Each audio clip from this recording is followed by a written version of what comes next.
صفحہ نمبر 28 یعنی 28 پیج ہے، اور وی لاگ ہے ہمارا 15 وی لاگ نمبر 15 اور صفحہ نمبر ہے 28، اور ہیڈنگ ہے خدا آپ کا حج قبول کرے کہ 16 حروف کی نسبت سے حاجیوں کے لیے کارآمد 16 مدنی پھول۔ ناظرین، یہ کتاب جس کا نام ہے رفیق الحرمین، لبیک اللہم لبیک حج و عمرے کا طریقہ اور دعائیں اس میں آپ کی خدمت میں ہم پیش کر رہے ہیں۔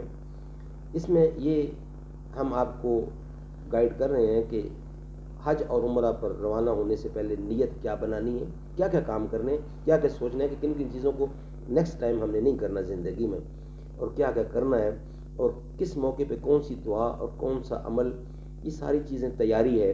تو یہ ہم آپ کی خدمت میں پیش کریں گے، ساری کتاب انشاءاللہ آپ کی خدمت میں پیش کریں گے۔ امید ہے کہ اگر آپ نے پورے تسلی سے یہ سنی تو انشاءاللہ بہت مزہ آئے گا، ورنہ وہاں سے گھوم پھر کے وزٹ کر کے آ جائیں گے اور یہاں کے پھر کہیں گے جی وہاں پر سمجھ نہیں ہے کہ کون سی جگہ پر کیا کیا کیوں کیا۔ تو یہ تیاری کے لیے یہ سارا سما باندھا جا رہا ہے۔ اللہ تعالیٰ عمل کی توفیق عطا فرمائے۔ وی لاگ نمبر 15 صفحہ نمبر 28۔ اللہ و رسول کی رضا کے طلبگار پیارے پیارے حاجیوں، آپ کو سفر حج و زیارت مدینہ بہت بہت مبارک ہو۔ ضروریات سفر کا روانگی سے 3-4 دن پہلے ہی انتظام کر لیجئے، نیز کسی تجربہ کار حاجی سے مشورہ بھی فرما لیجئے۔ اپنے وطن سے پھل یا پکے ہوئے کھانے کے ڈبے، مٹھائی وغیرہ غذائی اشیاء ساتھ لے جانے کی حاجیوں کو گورنمنٹ کی طرف سے ممانعت ہے۔ مکہ مکرمہ کی رہائش گاہ سے مسجد الحرام پیدل جانا ہوگا۔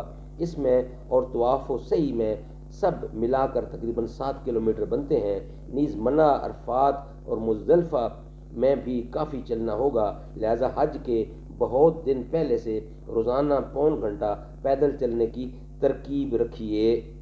اس کی مستقل عادت بنا لی جائے تو صحت کے لیے انشاءاللہ عز و جل بے حد مفید ہے، ورنہ ایک دم سے بہت زیادہ پیدل چلنے کے سبب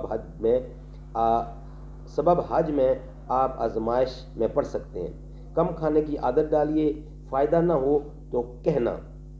خصوصاً 5 ایام حج میں ہلکی پھلکی غذا پر قناعت کیجیے تاکہ بار بار استنجا کی حالت نہ ہو۔ خصوصاً منی، مزدلفہ اور عرفات کے استنجا خانوں میں لمبی لمبی قطاریں لگتی ہیں۔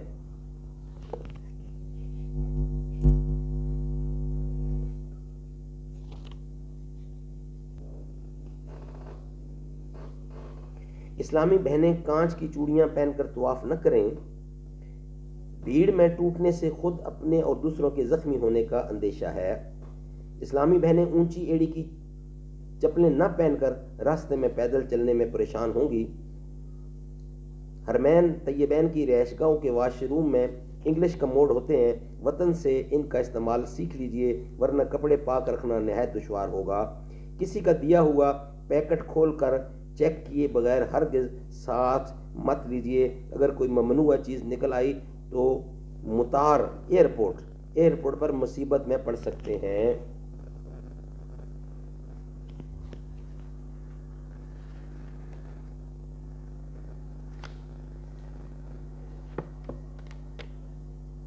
ہوائی جہاز میں اپنی ضرورت کی ادویات میں ڈاکٹری سند اپنے گلے کے بیگ میں رکھیے تاکہ ایمرجنسی میں آسانی رہے۔